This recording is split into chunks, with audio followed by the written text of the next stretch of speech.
Everyone laughed when a poor single dad spent his last money on an old storage unit full of trash. No one believed anything good could come out of it. But when his little daughter opened one dusty box, they found something that changed their lives forever. Subscribe to the channel and tell us in the comments where you're watching from. The morning sun crept through the thin curtains of the small rented house, spreading light across the cluttered kitchen table where unpaid bills lay in crooked stacks. Thomas Gray sat hunched over them, his calloused fingers tracing the edge of a final notice from the bank. The words blurred together: foreclosure, balance due, final extension, as though the paper itself whispered defeat. He rubbed his eyes, trying to will away the exhaustion that had settled deep in his bones months ago. In the living room, a clock that hadn't worked in years sat silent on the mantel. The irony wasn't lost on him. Time had stopped the day his wife died. 2 years had passed since cancer took Laura, and still the air of their home carried her ghost, the faint trace of her perfume on the hallway scarf, the cup she had favored for tea still tucked into the corner of the cupboard, the echo of her laughter somewhere between memory and dream. Thomas had promised her, during the last fragile weeks in the hospital, that he would look after their daughter. "Don't let her lose her light," Laura had whispered. "Promise me you'll keep going." He had promised, but keeping that promise felt harder with each passing day. His daughter Ellie padded into the kitchen barefoot, her dark hair tangled from sleep, holding a drawing she'd made the night before. It was of their family, her, Thomas, and Laura, standing under a sky full of stars. "Mom's watching us from up there," she said matter-of-factly, as though she could still see her mother among the constellations. Thomas forced a smile and ruffled her hair, swallowing the lump in his throat. Ellie was 10 now, small for her age but bright and endlessly curious. She was the only thing that could pull him from the fog of his grief, the reason he still got up every morning even when everything else seemed broken. But love didn't pay the bills, and lately every call from the bank reminded him that sentiment could not substitute for income. His old mechanic shop had closed after a series of bad months. When Laura got sick, he stopped caring about customers and cars, spending his days at the hospital. By the time she was gone, the business was too. Now he took odd jobs fixing lawnmowers and bicycles, doing whatever he could for a few crumpled bills. But it was never enough. That morning he had a job interview at a nearby auto service chain. He wore his only clean shirt and tie, relics from a better time, and kissed Ellie on the forehead before leaving. "I'll bring home dinner tonight," he told her. He wanted to sound certain, but his voice wavered. She nodded, trusting him completely, which only deepened his guilt. The manager at the auto shop couldn't have been more than 30. His handshake was polite but detached, the kind that said he'd already made up his mind. The questions came quickly: experience, certifications, availability, and ended with the familiar phrase that Thomas had begun to dread. "We're looking for someone with a bit more energy." He knew what that meant. They wanted someone younger, cheaper, less weighed down by life. When the interview ended, he thanked the man anyway and walked out into the afternoon light, feeling the weight of failure settle again on his shoulders. He drove aimlessly, passing through streets that still held the ghosts of his old life. The park where he used to take Laura and Ellie on weekends. The bakery that still smelled of fresh bread. The small church where they had said goodbye to her. The city felt like a map of loss. Every corner another reminder of what he could never get back.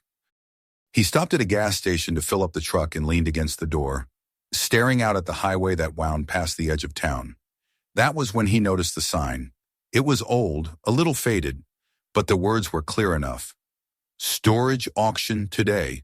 One man's trash, another man's treasure." Beneath it, an arrow pointed toward a long gravel road leading to a row of metal warehouses. He might have ignored it on any other day, but something about the phrase clung to him. Treasure. What treasure could possibly wait for a man who had lost everything? He sat in the truck for a full minute, drumming his fingers against the steering wheel. Then, almost against his own logic, he turned down the gravel road. The storage facility sat behind a rusted chain-link fence. A crowd had gathered near the main office, men in trucker caps, women with clipboards, a few seasoned resellers with their vans ready. They looked like scavengers circling over something already dead. Thomas parked near the back, unsure why he was even there. The sign near the entrance read, Greystone Storage, monthly auction, all units sold as is. Inside the small office, the manager, a heavy-set man named Frank, handed out bidding paddles and rule sheets. $25 to register, he said. You can look inside, but no touching. Bids start at $25. Payment due immediately. Clear it out in 48 hours. His tone was routine, as if he'd said the same thing 1,000 times. Thomas hesitated, but finally handed over the last bills in his wallet. You done this before? Frank asked, squinting at him. No, Thomas admitted. Well, the man said, scribbling down his name, first time's a gamble. Sometimes you get gold. Sometimes you get somebody's dirty laundry. Outside, the crowd gathered around the first metal door as Frank rolled it open. Dust puffed into the air. Inside were stacks of furniture couches, dressers, boxes labeled kitchen. The bidding started fast, shouts bouncing through the cold morning air. 800, 900, 1,200 sold. The next few units went the same way, one filled with exercise machines, another with power tools. Thomas stayed silent, clutching his paddle, watching how the others moved. They seemed to know exactly what to look for, the hidden signs of profit buried in the mess. By the time they reached the 10th unit, he was ready to leave. He'd come here out of some misguided hope that luck still existed, but watching the professionals pick apart each unit made him realize how naive that was. He turned to go, and then Frank's voice cut through the air. Unit 24. Owner defaulted 3 months ago. Let's take a look. The door rattled upward. A smell of dust and oil drifted out. Inside was chaos. Old furniture, boxes spilling with paper, broken picture frames, plastic bags filled with something unidentifiable. The crowd chuckled. Someone said, That's a dump, not a storage unit. Even Frank shrugged. Looks like an eviction clean out. Starting bid, $50. Silence. No one raised a hand. Thomas stared into the dark interior. It looked like every bad decision he'd ever made compressed into a single space, cluttered, worthless, hopeless. He should have walked away. But behind the mess, something caught his eye. A glint of metal, small and circular, half buried beneath a tarp. Maybe it was just a reflection, but in that moment it felt like the faintest flicker of possibility. 50, he heard himself say. Heads turned. A few of the regulars smirked. 50 to number 12, Frank repeated. Do I hear 75? Silence. 75? Still nothing. Going once, going twice, sold to number 12 for 50. Thomas signed the receipt with a hand that trembled slightly. The crowd moved on to the next unit, but he stood there staring at the door of his purchase. He half expected to feel regret, but instead there was a strange calm. Maybe because it was finally a decision that belonged to him alone, not the bank's, not fate's, not grief's. His. That afternoon he brought Ellie to see it. The sun was already low, turning the rows of metal doors copper. She ran ahead, excitement in every step. This is ours, she asked, her voice echoing between the units. For now, he said, unlocking the latch. The door creaked open. The smell hit first dust, wood, time. Piles of junk leaned against the walls. Towers of boxes labeled with names long faded. For a moment, Thomas wondered if he'd just wasted their last bit of money. But then Ellie pointed to a small shelf near the back, where an old clock sat, its glass cracked, but its hands still faintly moving. Look, Daddy, she whispered. It's still ticking. He stepped closer. The sound was faint but steady, like a heartbeat buried in the clutter. Tick, tick, tick. For the first time in months, the silence in his chest broke. They stood together in the dusty light, surrounded by what everyone else had dismissed as garbage. But to Thomas, it felt like the faint pulse of something returning, something he'd thought long dead. He didn't know yet that the mess before him would change everything, that hidden beneath those piles of forgotten things lay not just tools or trinkets, but the map to his own redemption. As he closed the unit for the night, Ellie slipped her hand into his. Do you think Mom sent us here? She asked softly. Thomas looked down at her, at the glow in her eyes that had survived every hardship.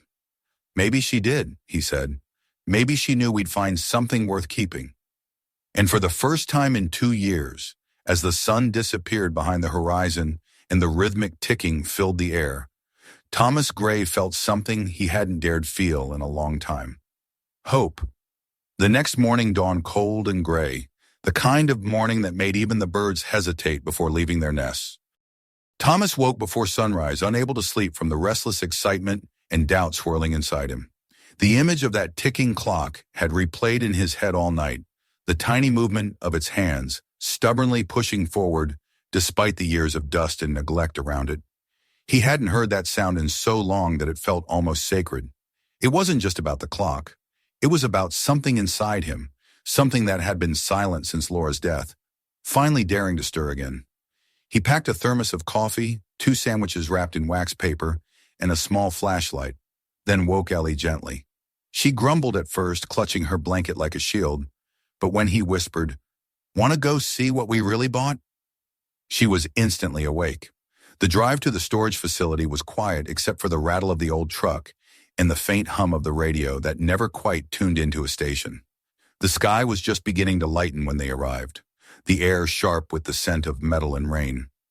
The rows of storage units stretched like soldiers in formation, each one holding some forgotten piece of a stranger's life. Their footsteps echoed as they approached Unit 24. Thomas unlocked the padlock, his fingers numb from the cold, and lifted the door. The metal shrieked in protest, and a small cloud of dust drifted into the air like the sigh of something long sealed away. Inside, it looked even worse than he remembered.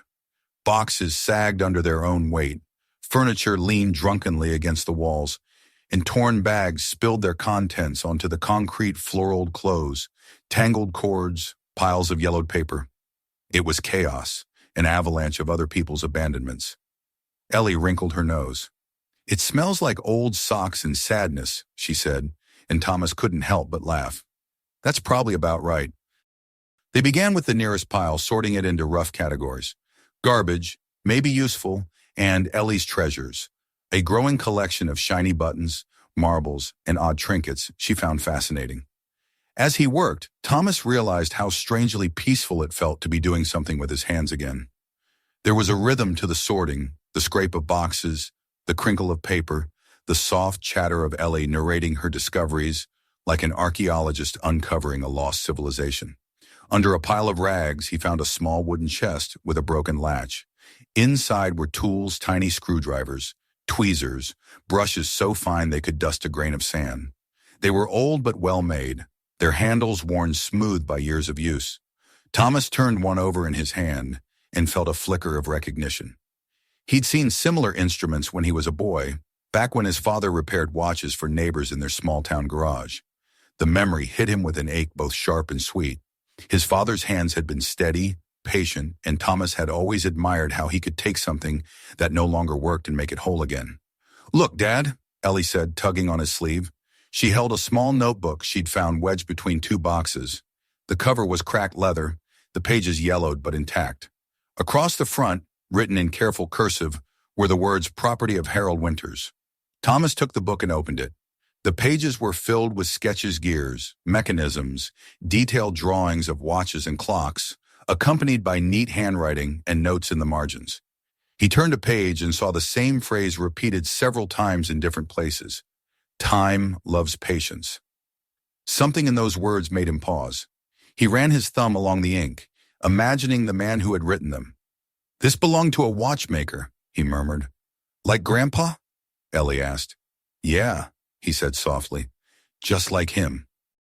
He spent the rest of the morning studying the contents of the notebook, while Ellie continued her cheerful excavation. Every few minutes she'd call out another find, an old photo, a porcelain cup, a handful of coins, but his attention kept returning to the sketches. They were intricate and disciplined, showing not just craftsmanship but affection, as though the man who drew them loved time itself.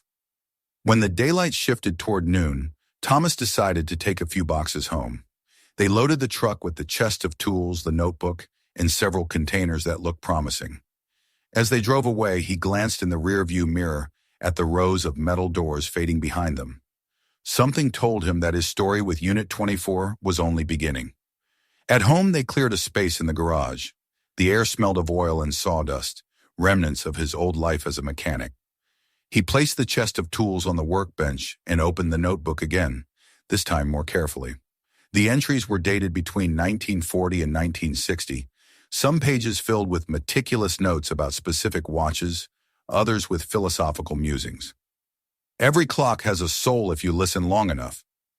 You can't rush what measures time.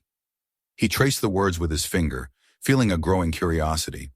Who was Harold Winters? How had his things ended up in this forgotten place? And why had no one come to claim them? That evening, after dinner, Thomas couldn't resist returning to the garage. Ellie followed, wrapped in her blanket like a cape, her hair still damp from her bath. He set one of the old pocket watches on the bench and opened it using the fine tools from the chest. The gears were rusted, but the structure was intact. Under the magnifying glass, he could see the delicate balance wheel frozen mid-turn, like a dancer caught between movements. He cleaned each piece carefully, just as his father once taught him, brushing away years of grime until the brass gleamed again. Ellie watched silently from a stool, her chin resting in her hands. The only sounds were the faint scrape of metal and the distant hum of the refrigerator inside the house. Time seemed to stretch thin in that quiet space, as if holding its breath. Then when Thomas finally reassembled the watch and wound it gently, the second hand twitched once, twice, and began to move. The steady rhythm filled the garage, soft but unmistakable. Ellie gasped. "It's alive again," she whispered. Thomas smiled, though his eyes stung unexpectedly. "Yeah," he said, "it is." They sat together for a while, listening to the small heartbeat of the mechanism. For Thomas, it was more than just a watch ticking. It was proof that something broken could be made whole again, that patience and care could resurrect what time had forgotten. For the first time in years, he felt capable of creating instead of merely surviving.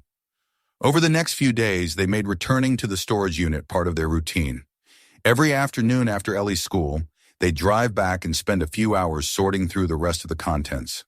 Some days they found nothing but trash, moldy books, cracked dishes, ruined clothes, but other times they unearthed small miracles.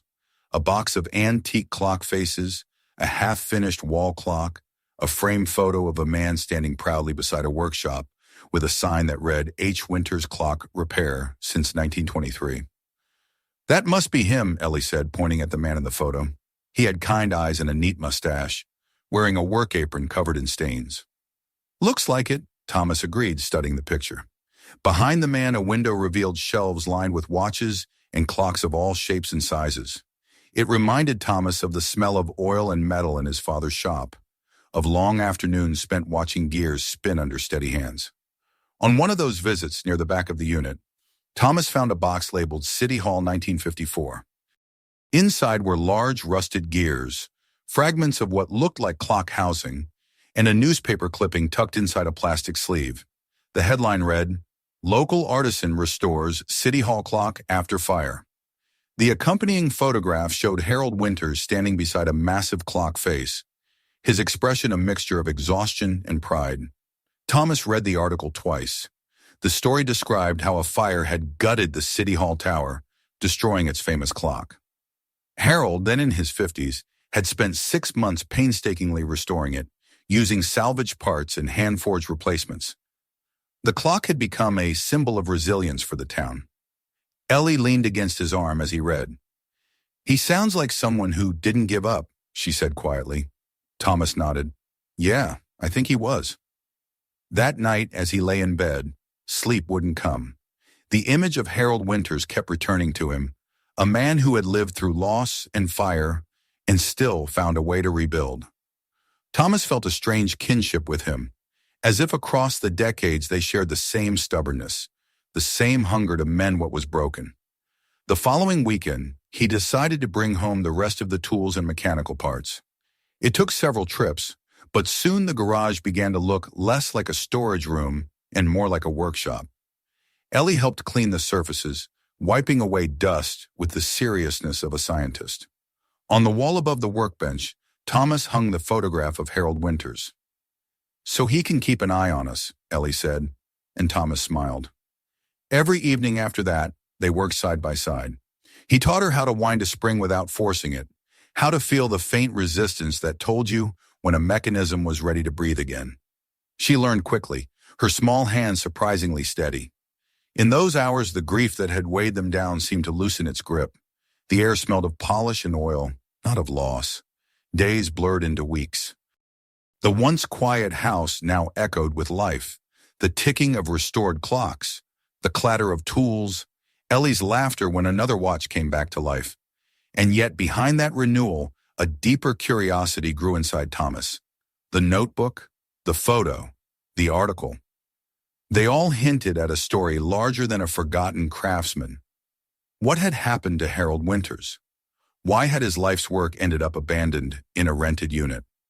One evening, while cleaning a drawer from the old storage boxes, Thomas found a small envelope sealed with brittle wax. Inside was a folded letter addressed simply, "To whoever finds this." The handwriting was shaky but deliberate. He didn't open it right away. Instead, he placed it on the workbench beside the ticking pocket watch and stared at it for a long time, the mystery pressing softly against the edges of his mind. He didn't yet know it, but that letter would change the way he saw everything.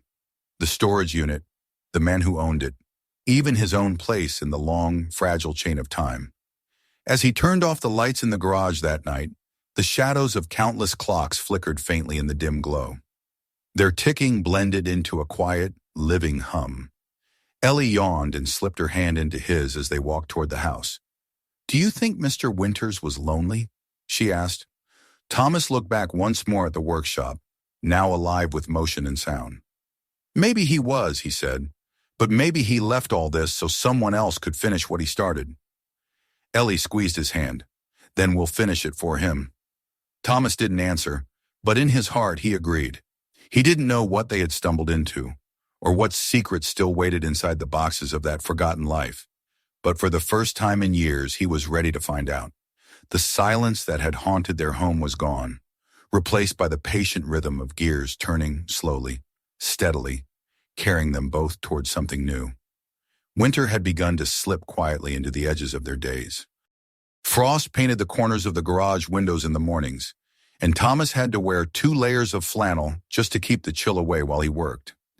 The air smelled of oil and dust, and the faint sweetness of old wood, and every sound the hum of the lamp. The scrape of a screwdriver seemed sharper in the cold. The workshop that had once been a tomb of silence was now filled with the steady heartbeat of restored clocks. It wasn't just noise, it was a presence, a reminder that something was alive there again. For Thomas, that sound had become as necessary as breathing. For Ellie, it was music. Each evening after school, she would run straight to the garage, dropping her backpack by the door, before taking her seat on the old stool beside his workbench. She'd chat about her day while he worked, about school projects, about her teacher's dog, about a boy named Liam who could make frog noises in class. And in between her stories, she'd ask about the watches. "Did you fix the one with the cracked glass? Can I wind the one that sounds like a heartbeat?" It had become their ritual, the rhythm of their new life. One Friday afternoon, while digging through the last unopened boxes from the storage unit, Thomas found something that made him stop mid-motion. It was an old tin box about the size of a loaf of bread, its surface rusted and dented, but the clasp still firm. When he opened it, the smell of old paper rose into the air, a dry, brittle scent that seemed to carry years with it. Inside were dozens of envelopes, each one carefully tied together with faded twine. The handwriting on them was neat but fragile, the ink beginning to fade. He untied the bundle and looked at the first one. The return address was military, dated 1943. The name on the envelope read simply, Mr. Harold Winters. He unfolded the letter slowly, afraid it might tear. The paper was thin and yellowed, the words written in looping cursive. "Dear Mr. Winters," it began, "I wanted to thank you again for fixing my watch before we shipped out. It keeps perfect time, and when I look at it, I remember your words. Every second matters more when you don't know how many are left.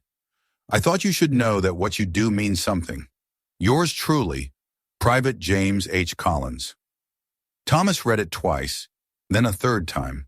There was nothing remarkable about the letter, just gratitude, simple and human, but something in it stirred him. It wasn't just about the watch. It was about kindness, about one man giving another a reason to believe in the value of time itself. When Ellie came in that evening, her cheeks red from the cold, she found him sitting at the workbench surrounded by stacks of envelopes. "What's all that?" she asked, eyes wide. "Letters," he said softly. "From soldiers. They were all written to Mr. Winters."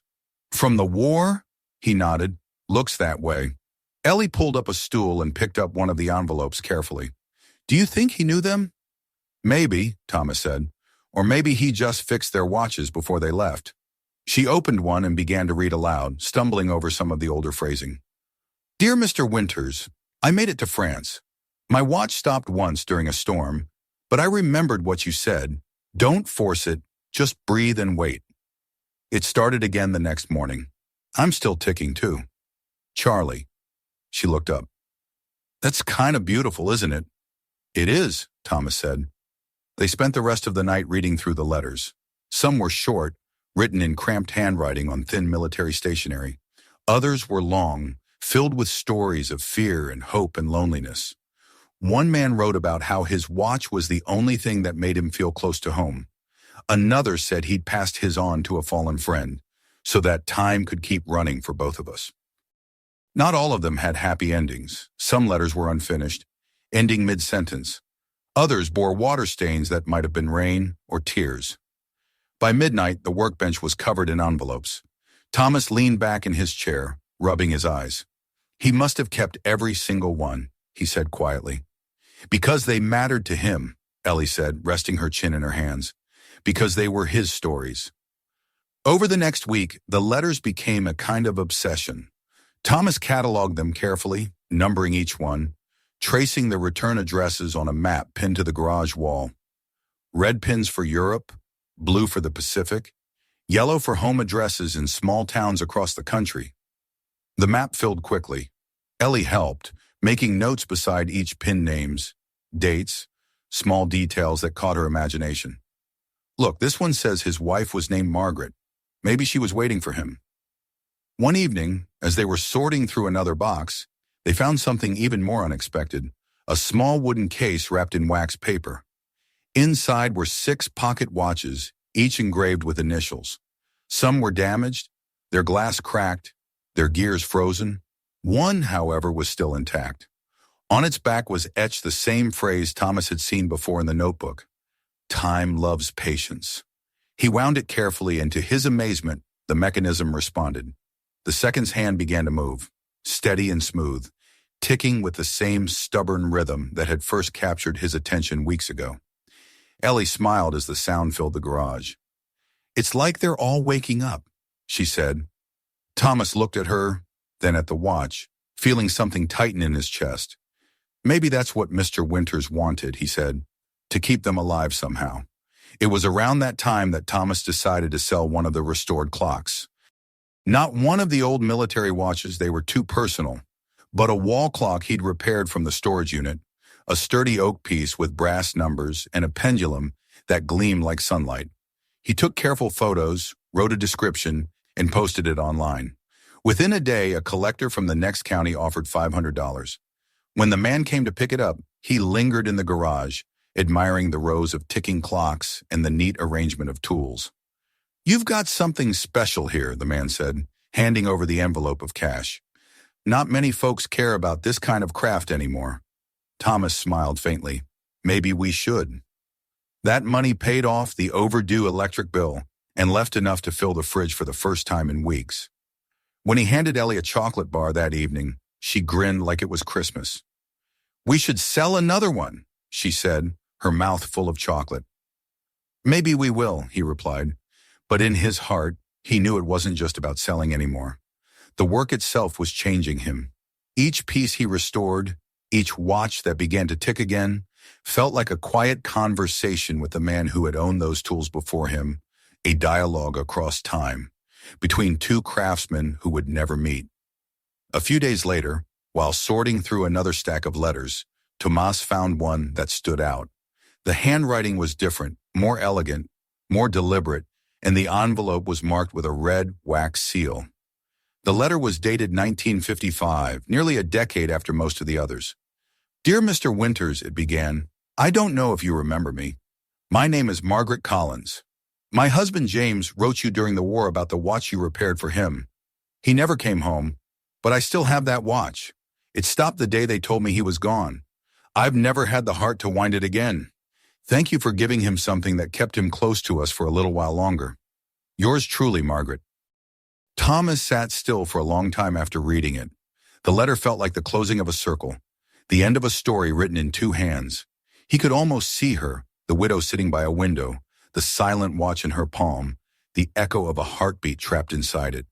That night, when Ellie asked why he looked sad, he told her about the letter. She thought for a moment, then said, "Maybe we can find her, or her family. Maybe we can give them something back." He smiled at her optimism, but didn't answer.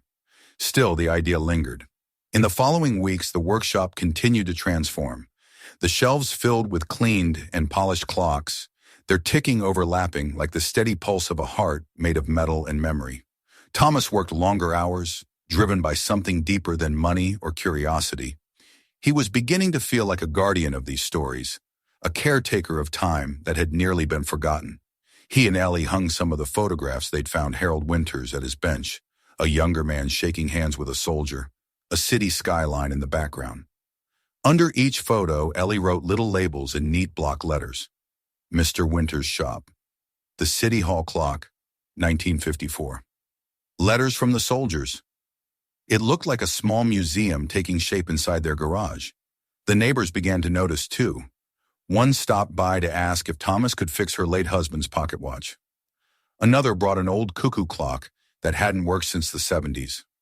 Word spread quietly, and soon the garage was no longer just their private refuge. It was a place where people came to bring small, broken things and somehow leave lighter than when they arrived. It was one evening, after closing the garage door, that Thomas caught his reflection in the window. For the first time in years, the man looking back at him didn't seem defeated. There were still lines of exhaustion around his eyes, still the weight of loss in his shoulders, but behind all that was something new, a steadiness, a purpose.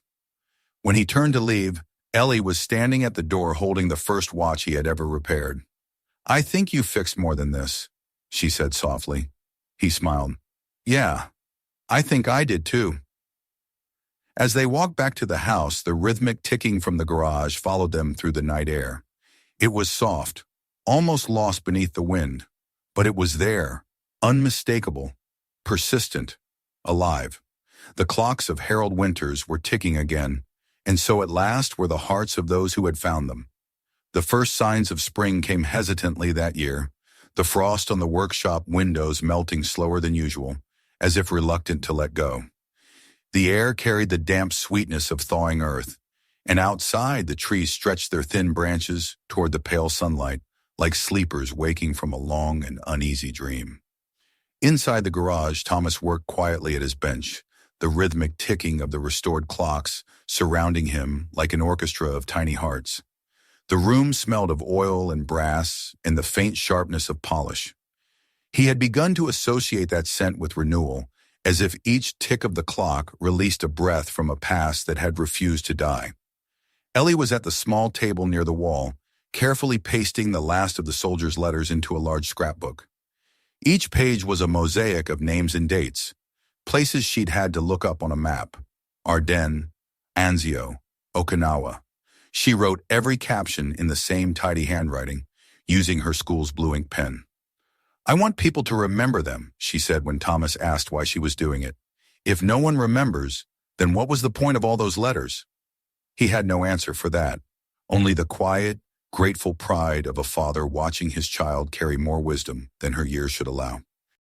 The business was growing, though it still didn't feel like a business.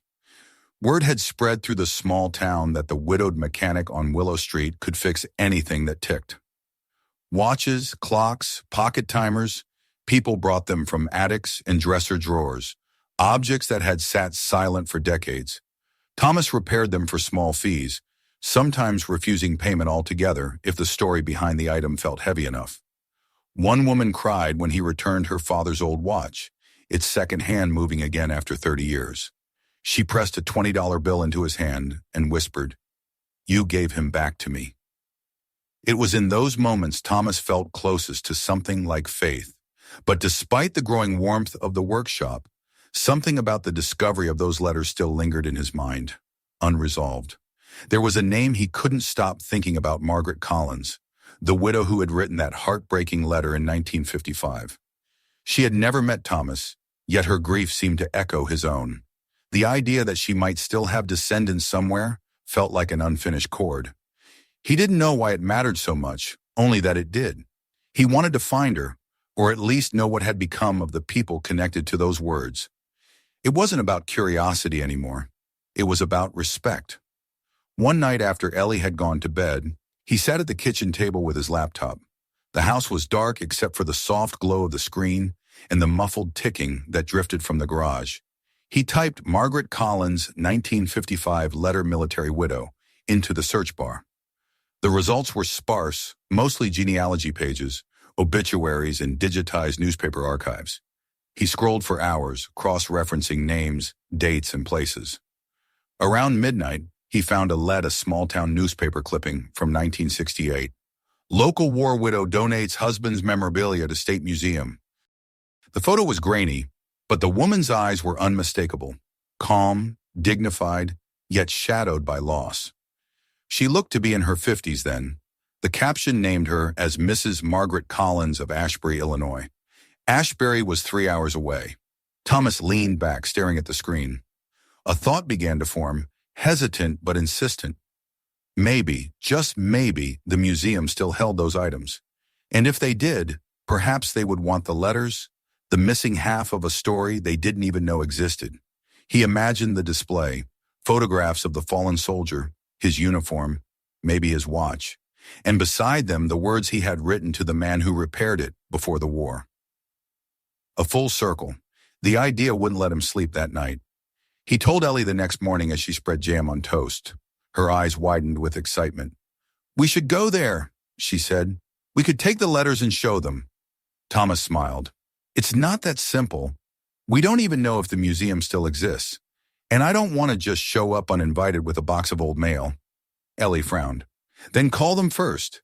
It was such an obvious suggestion that Thomas laughed. "You're right," he said. "I'll call after lunch."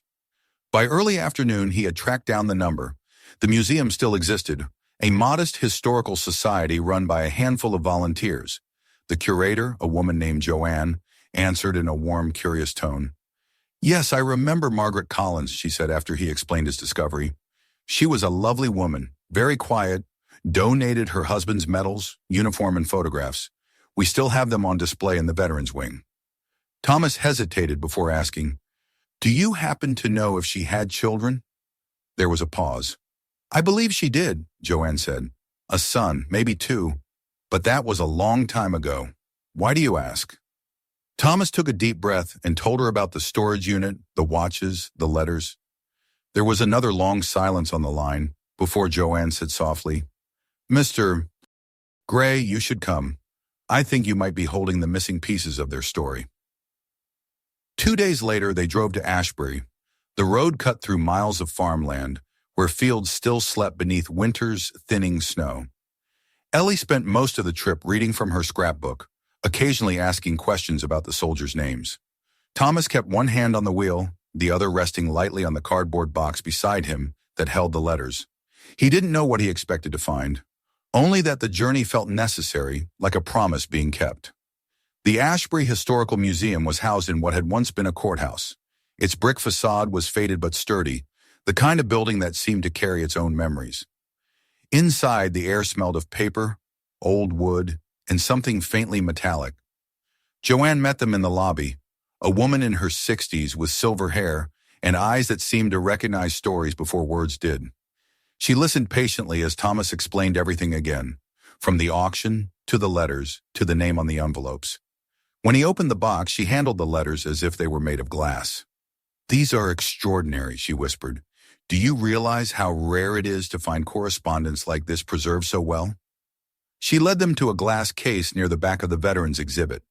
Inside was a neatly folded uniform, a tarnished medal, and a black and white photograph of a young man in military dress, smiling with quiet pride. The plaque read, "Private James H. Collins, 1921-1944. Below it, in smaller letters, "Donated by Margaret Collins, wife." Ellie pressed her hand to the glass. "That's him," she said softly. "The man who wrote the letters." Thomas felt a chill move through him. The image in the photograph matched the handwriting he had stared at for weeks. The boyish grin, the confident eyes. It was as if the letters had finally come alive. Joanne stood beside them, watching quietly. "Margaret passed away in 1971, she said. "Her sons moved away shortly after. We tried to contact them years later about a Veterans Archive project, but never received a response. Families drift apart." Her tone held no judgment, only sadness. They spent the next hour with her in the small office behind the exhibit. She examined the letters, noting dates and cross-referencing them with museum records. When she reached the one signed by Margaret, her eyes softened. "This," she said, holding it delicately, "is perhaps the most human part of the collection. We have the soldier's belongings, his image, even his medals. But this letter, this is his echo through her." She looked at Thomas. "Would you be willing to donate them? We could preserve them properly, make sure their story is told." Thomas nodded slowly. "That's why we came." When he and Ellie finally left the museum, the sun was setting over the fields, turning the horizon gold. The box of letters was lighter now, yet the air around them felt fuller, as if something unfinished had finally found its end. Ellie was quiet on the drive home, watching the light fade. "Do you think Mr. Winters ever knew what those letters meant?" she asked. Thomas glanced at her reflection in the window. "Maybe not, but I think he understood what time can hold, and maybe that was enough." Life settled into a new rhythm after that trip. The story of the letters began to spread, first through the local paper, then through word of mouth. People started bringing not just broken clocks to the workshop, but heirlooms, pocket watches, lockets, even family photographs, hoping Thomas could restore something intangible inside them. He never promised miracles, only effort. Yet sometimes when he handed an item back and saw tears in someone's eyes, he suspected that was miracle enough. One morning as he was opening the shop, a delivery truck pulled into the driveway. The driver handed him a small package wrapped in brown paper with the museum's return address. Inside was a photograph of the newly updated exhibit. Beneath the display of James and Margaret Collins's items was a small brass plaque, letters preserved and donated by Thomas and Ellie Gray in honor of those who kept time alive. Thomas stared at it for a long time. He hadn't realized until that moment how much he needed to see proof that what he had done mattered. That night, he showed the picture to Ellie, and she smiled proudly. "See?" she said. "We helped them find each other again." The garage had changed since that first winter. The clutter was gone, replaced by shelves of gleaming tools and finished pieces waiting to be picked up. Customers came regularly now, some strangers, some old friends. But the essence of the place had stayed the same. It wasn't just a workshop anymore. It was a sanctuary for the forgotten and the broken. Still, there were moments when Thomas found himself sitting alone after Ellie had gone to bed, staring at the old clock from the storage unit, the one that had started it all. He never sold it. Its pendulum swung steadily in the quiet, casting faint golden light across the walls. Sometimes he would imagine Mr. Winters sitting across from him, tools laid out in perfect order, smiling faintly as if to say, "You understand now." And he did.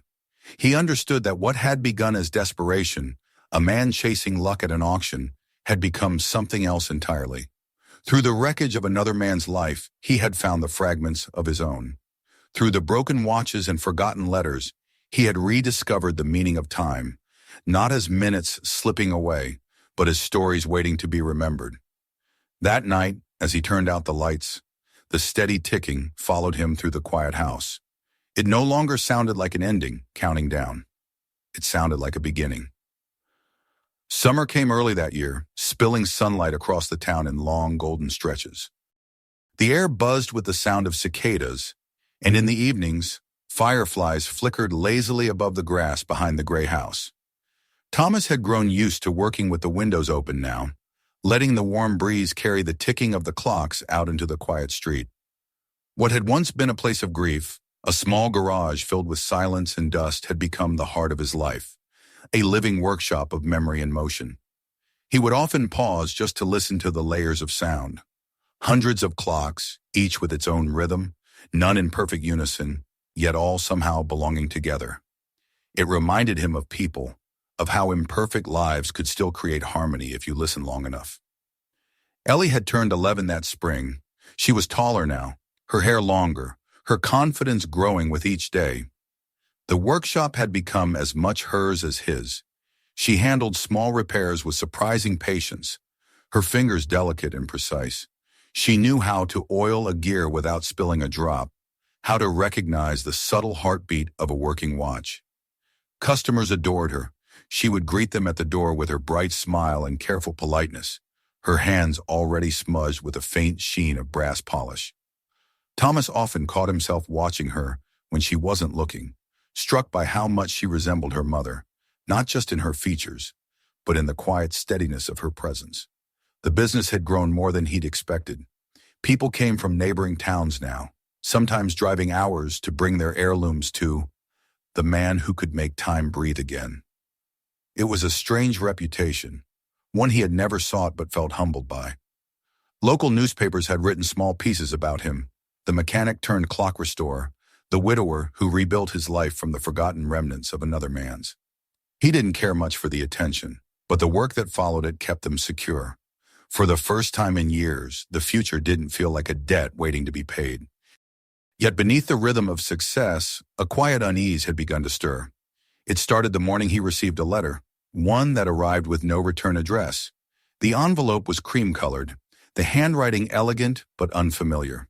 When he opened it, a single sentence greeted him. "I believe the property you purchased once belonged to my grandfather, Harold Winters. I would like to meet." It was signed Elizabeth Winters. Thomas read it 3 times before setting it down. The name struck him like an echo from the past. Harold Winters, the man whose tools, letters, and notebooks had changed everything. The man he had begun to think of as a silent partner in his rebirth. And now a descendant had found him. That evening, he told Ellie as they sat on the porch steps eating dinner. "Someone wrote to me," he said, handing her the letter. "She says she's Mr. Winters' granddaughter." Ellie's eyes widened. "The watchmaker?" she asked, her voice a mix of awe and excitement. "What does she want?" "She wants to meet." "Are you going to?" Thomas hesitated, looking out across the quiet street. "I think I have to." A week later, he met Elizabeth Winters at a small cafe near the old railway station. She was in her mid-40s, dressed simply, but with a kind of composure that made her seem timeless. When she introduced herself, he caught the faintest resemblance to the photographs he'd found among the storage boxes. Something about her eyes, calm and sharp at once. "I wasn't sure you'd agree to see me," she said after they ordered coffee. "Most people wouldn't, after a letter like that." "I wasn't sure I would either," he admitted. "But your grandfather's things, they changed my life. I figured I at least owed you a conversation." She smiled faintly. "I'm glad you said that. I don't want anything from you, Mr. Gray. I just needed to know what happened to his belongings. My father Harold's son passed away last year. While sorting his papers, I found old storage receipts and noticed the account had been closed. I assumed everything had been discarded." Thomas told her about the auction, the neglected unit, and the discovery that had followed.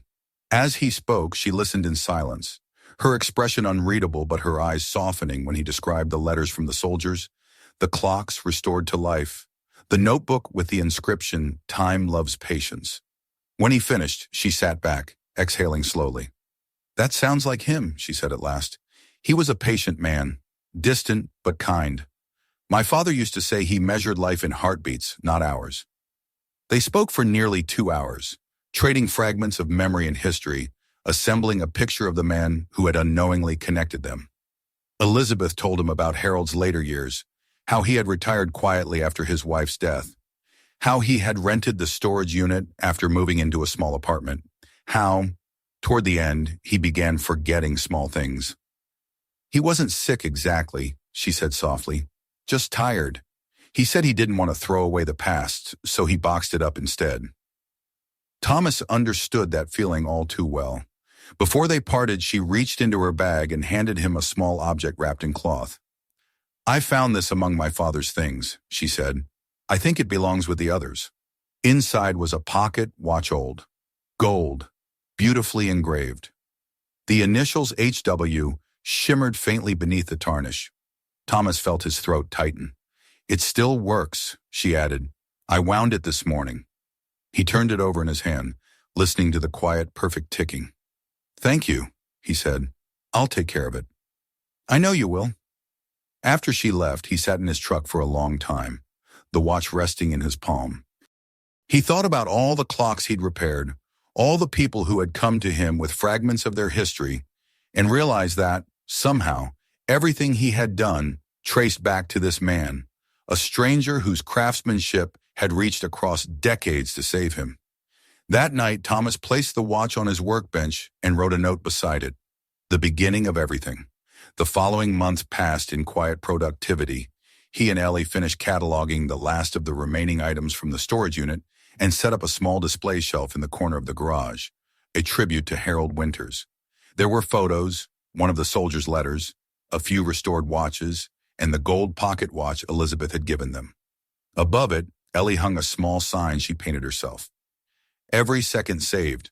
People often asked about it, and Thomas would tell the story, not for sympathy or admiration, but because it reminded him that even the smallest acts, fixing a watch, keeping a letter, could ripple outward in ways no one could predict. The turning point came late that summer, when a journalist from a regional magazine visited the shop. He had heard about Thomas's work from the museum in Ashbury and wanted to write a feature about the man who rebuilt time. Thomas agreed reluctantly, still uncomfortable with attention, but the article that followed changed everything. Within weeks, orders began arriving from collectors, antique dealers, and even historians seeking advice on restoration. The steady trickle of work became a river. Thomas hired a retired craftsman from town to help with repairs, and Ellie began managing the incoming messages. The garage, once a private sanctuary, had quietly transformed into a thriving enterprise. But success brought something else with it, a strange, reflective silence that often crept in when the day's work was done. Some nights Thomas would sit by the window, the ticking of the clocks drifting faintly through the open door, and feel the weight of all the stories he had touched. Each item that passed through his hands carried traces of someone's life. Love letters tucked into clock compartments, initials carved on pocket watches, scratches that spoke of years of use. He began to see time not as a measure of duration, but as a container for memory. On one such night, Ellie came into the room holding an envelope. "This came for you," she said. It was from Elizabeth Winters. Inside was a short note. "I visited the museum in Ashbury. They've added your name to the Collins exhibit. Thank you for honoring my grandfather's legacy. You've given our family something we didn't know we'd lost." Thomas folded the note carefully and set it beside the gold watch.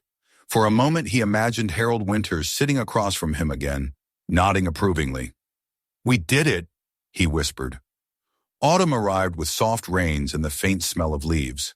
The house felt warm and full again, laughter echoing in the rooms that had once been quiet. Ellie's drawings of clocks and stars hung on the fridge. Her laughter filled the hallways.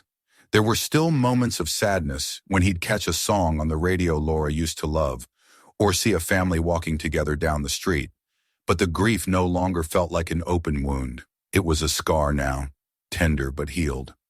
On the anniversary of Laura's passing, Thomas took Ellie to the cemetery. They brought flowers and one of the small clocks they had restored together, a delicate piece with silver hands that glowed faintly in the light. He placed it beside the headstone, running his fingers across Laura's name. "You'd like this one," he said softly.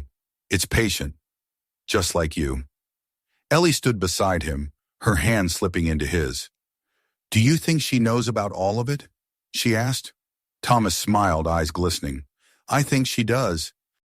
Maybe she's been watching the whole time." They stood there until the light began to fade, the faint ticking of the clock mingling with the wind through the trees. In the months that followed, Thomas began mentoring a few local students interested in restoration. He taught them not just how to fix gears and balance wheels, but how to listen to the rhythm, the story, the quiet dignity of each piece. He told them about Harold Winters, about the letters in the museum, about how a single chance at a storage auction had given him back his purpose. Time isn't what we think it is, he would say. It doesn't move in one direction. Sometimes it circles back, and if you're paying attention, it gives you another chance. By winter, the garage looked different again. The walls were lined with new tools and certificates, photos of finished restorations, and thank you letters from customers. In the center stood the first clock he had ever repaired, the old dusty one from the storage unit, still ticking steadily. Above it hung a framed photograph of Laura and Ellie, taken years ago on a beach, their hair blowing in the wind. On the night the snow first fell, Thomas sat in the quiet workshop long after Ellie had gone to bed. The gold watch lay on the table beside him, open, its hands gliding smoothly under the lamplight. He listened to its steady rhythm, and for the first time, he felt no emptiness, no fear of what lay ahead. Only gratitude for the time he'd been given, for the people whose lives had touched his, for the second chance he had been brave enough to take. He closed his eyes, the ticking surrounding him like a lullaby. In that stillness, he thought of Harold and Margaret and all the others whose stories had passed through his hands.